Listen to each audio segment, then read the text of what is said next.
This works, right? Right here? I'm not going to move. We were just talking, how great is it? The Corvette Stingray is at the first race. Hold it in the middle.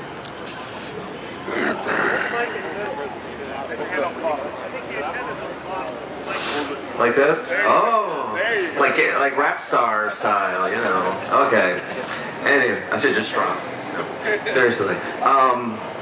You know, 2014 Corvette Stingray at its first race here at Sebring, and when you look at the car, you see a lot of these beautiful features, the vents in the car and things like that. All those functional aerodynamics come straight from what we've learned from Corvette racing here at Sebring, Le Mans, the ALMS series. If you look at the front of the car, you see the exit vent on the hood. That really helps. The forward tilt radiator expels air through the hood, reduces lift in the car, adds the downforce. We have these cooling vents. Again, you see these on the race car. One is for the transmission. The other one is for the differential. And one of the big things that we're passionate about was bringing back the Stingray. We wanted a new modern design that evoked the Stingray image, but not retro design, not something that brought back cues from the past, but did it in a brand new way that was instantly Corvette. So this car has standard aluminum frame, for the first time standard with an open air. As you saw, we just removed the roof. The roof is very light. The roof is made out of carbon fiber, and so is the hood. So all Corvettes have carbon fiber roof and a carbon fiber hood. And the nice thing about that, it reduces weight, but also nice days in Florida, you take the roof out, it's only 16 pounds, very lightweight, easy to do by yourself, as you saw we just did. The aluminum frame saves almost 100 pounds off of the previous steel frame, and yet it's 57% stiffer. So we're always improving the Corvette structure. And the interior, we have 2 levels of seats. This is the standard GT seat, we call it, the Grand Touring seat. Much improved, better support, good for all-around sports car driving. And we also offer a competition sports seat, which is designed for the the purist, someone who really does a lot of track driving and things like that. So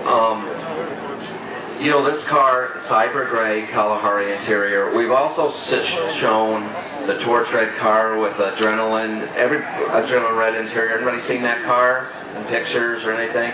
What we really wanted to show is the different ways that you can configure Corvette. This is like more of a sophisticated luxury GT. The other one's more pure sports car, track oriented, has the black wheels. So you can really create your own Corvette statement with however you configure the Corvette.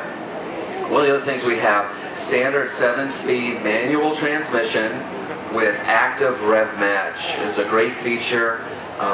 You're in control when it comes on, but it basically makes you drive like a pro, makes you a better driver. It automates the heel toe downshift, also works on upshifts to perfectly rev match the car so that you can concentrate on driving, finding a new line.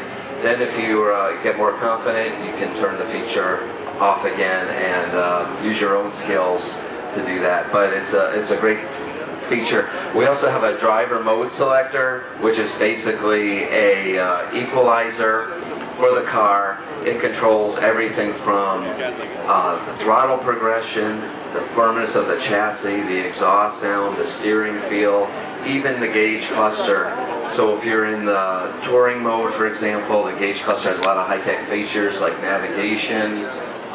It can show you your album art, to the sport mode, which traditional Corvette classic gauges, to the track mode where we take in the display right from the race car, put that in the street car, so you have lap timers, G-force meters, things like that for performance operations. We have Taj here. I'd like to introduce our chief engineer, and he's going to talk a little bit more about the technology. You've got to be right here. Don't move your feet, Taj. Morning, everybody. I'm Tad Structure. I'm the chief engineer. Sorry, I was a couple minutes late. Harlan had to kick everything off. Harlan was doing a really good job of explaining some of the background, some of the high-level features of this car. We really focused on taking racing technology and applying it straight to the street car. The car's gotten a lot of really good reviews for how it looks and all the functional openings, and the way we integrated them in the car looks really beautiful. And people ask me what's the best thing about the car, and the reality is the way it drives. And nobody in the outside has driven it yet. We're not even going to let media drive it probably till the summer to get their driving impressions. But there's a lot that goes into making the driving experience great. Harlan touched on the ride mode selector and the what else did you talk about?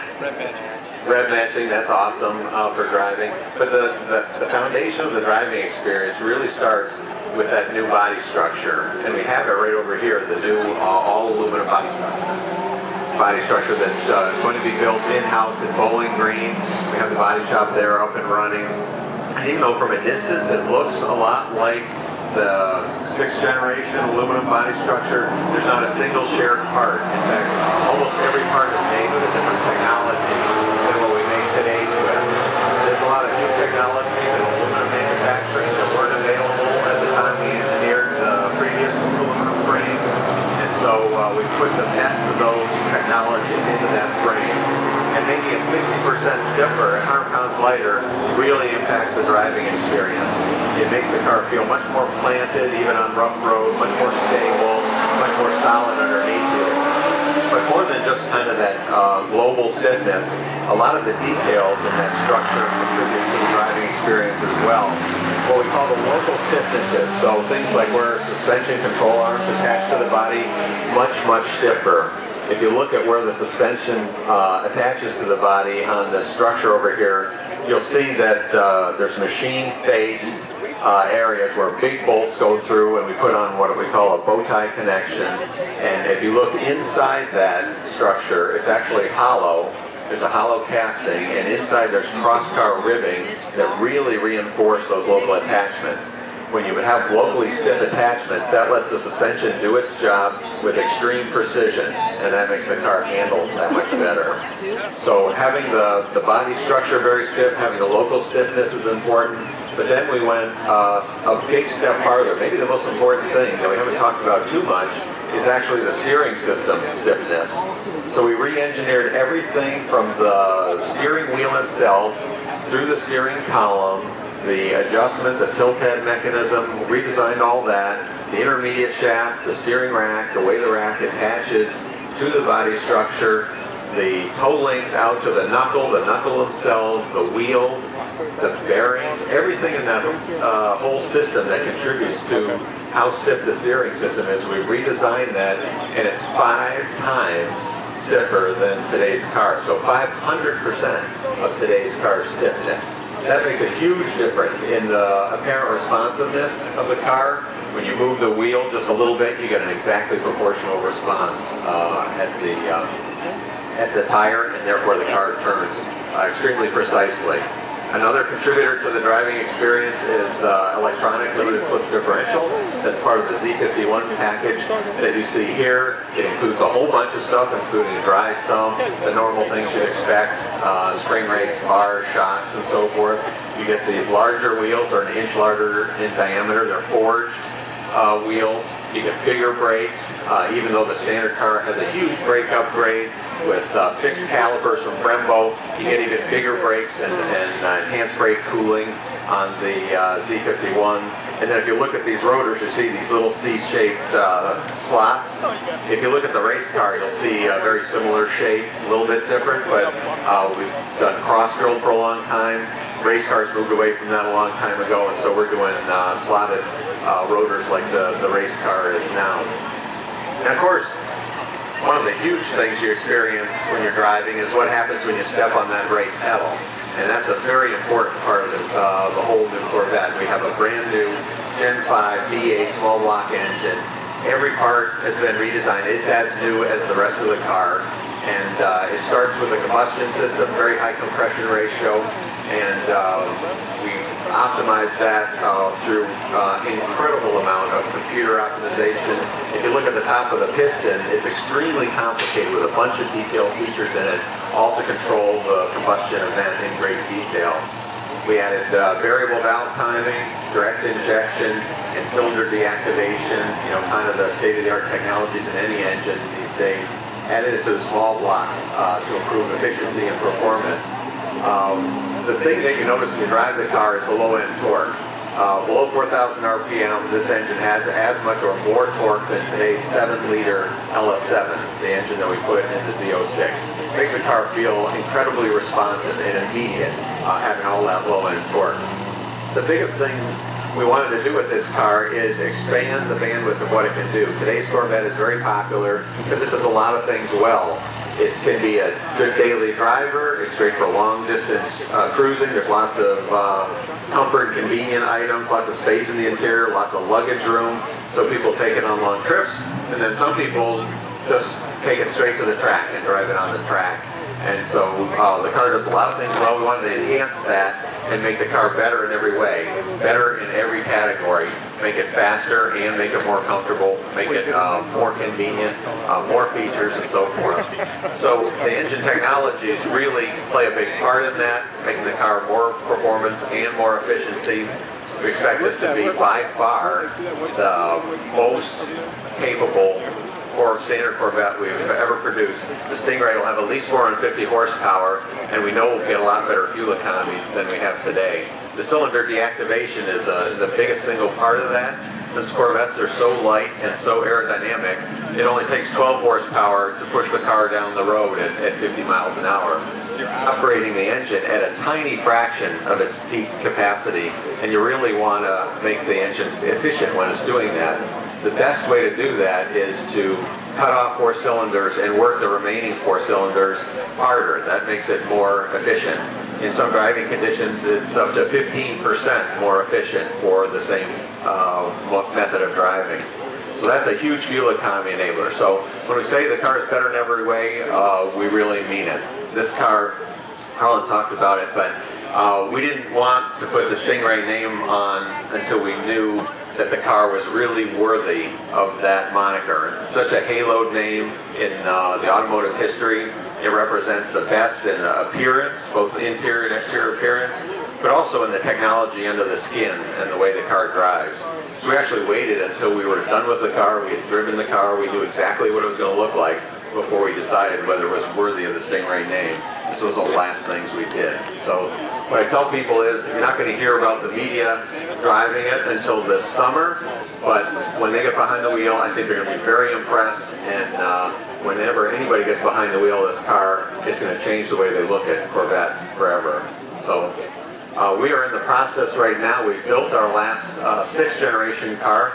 We're in the process of renewing the plant, getting ready to build the 7th generation car. And I'm really happy to have the plant manager, Dave Tatman, here from Bowling Green, and invite him up here to talk a couple minutes about what we're doing in Bowling Green to get ready to build the Stingray. Thanks, Taj, and good morning, everybody. The last C6 came offline on Thursday morning, February 28th, about 8 o'clock in the morning. And as that car passed through each station inside the factory, we began to tear that station apart. As I sit here today, I have over 400 contractors working inside the plant on 2 10-hour shifts, 6 days a week, literally turning the plant upside down. It's really a complete transformation of the Bowling Green assembly plant. Taj and Harlan have both talked about how everything on the car is new. Well, everything in the plant is new as well. There is no job inside the plant that's going to be the same on C7 as it was on C6.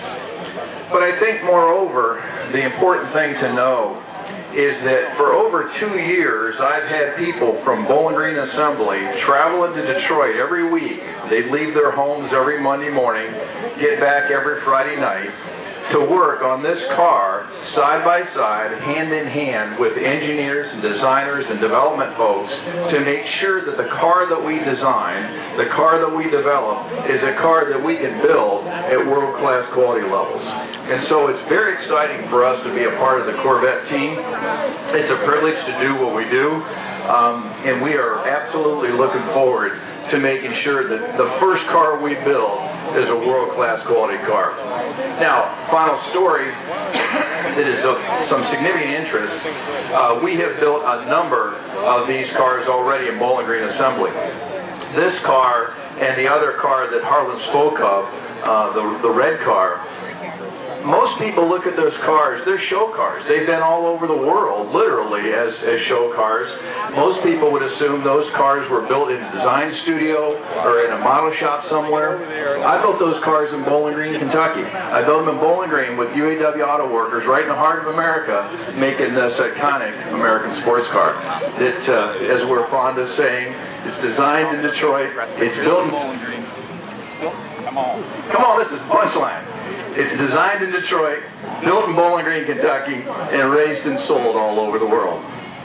Thanks. Yeah, one thing I just want to say is, you know what you're thinking, how do I order one of these beautiful cars? Well, order guides are going out to our Chevrolet dealers across the country late April.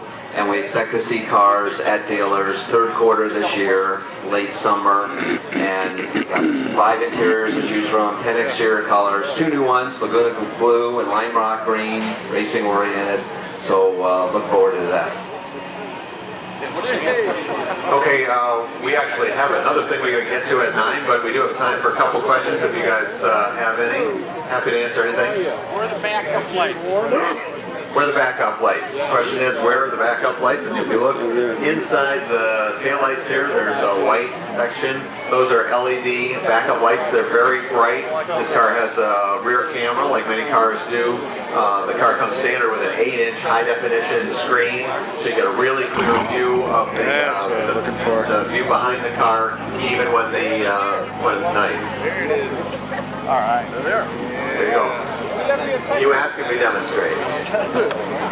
Somebody's going to want to know 0 to 60. Walk in front of the camera. Demonstrate that. I didn't mention that, but we have already said we know the car will be 0 to 60 in under 4 seconds. With the Z51, it's going to be a solid 1G car over 1G cornering. You can see the aerodynamics on the car. The faster you go, the better it corners. And it's going to be by far the most capable standard Corvette we've ever had on the track. In fact, we know it's quite a bit faster than today's Grand Sport, the wide-body car with basically a Z06 chassis under it. This car is very, very quick on the track. Another question? What's away? We haven't said what away is yet because we're actually still developing it. We're still doing tuning. We're actually still doing crash testing and so forth. So we've talked a lot about all the ways we're trying to take mass out of the vehicle.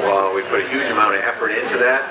But as we get closer to production, we'll give the final weight. Car weights are very misleading. Some people quote dry weights. It depends on the option content for the car. So it's very difficult to compare weights, and we hate to put a number out there that then gets compared to others. But eventually we'll be publishing our base curve weight and so forth. Weight distribution is the question. Today's car is 50-50. This car actually is more like the race car. It's more rear bias, so it's slightly rear bias, so more like 48-52 in the rear. That's exactly what the race car is. We've done a bunch of stuff to try to shift weight rearward, get a little more weight over the traction wheels, getting very close to the optimal there. You mentioned the compression ratio was higher than before. Yeah, the compression ratio is 11.5, so it's up from today's. Other question? Why did you get away from the round tail light? The question is, why did we get away from the round tail lights? That takes about 20 minutes to answer that question. But trust me, there's very good reasons for it. One is that when you look at the back of this car, you see there's functional outlets. We don't have that on today's car. We take the cool air in to cool the trans and diff cooler, and we take that through a duct and through some heat exchangers in the rear corners of the car, and so we have to put functional outlets in the back of the car. And when we first started looking at that with round taillights, it started to look like polka dots back there. We wanted to do an integrated shape and try to hide some of those things. We knew we were going to LED taillights. LED taillights are really good because they react faster, and when you have a car that brakes as fast as a Corvette, you want to let the people know behind you as soon as possible that you're getting on the brakes, so they'll run into the back of you. So they snap on, and so that's a new technology, and we wanted to showcase that that technology was new with a different appearance than just making it look like our old traditional round taillights. And then thirdly, we had customer input that said that the car really hadn't changed, even though we had done multiple generations, brought some of the world's greatest technology into the car, and some customers still thought the car was basically like a C4, a fourth generation Corvette.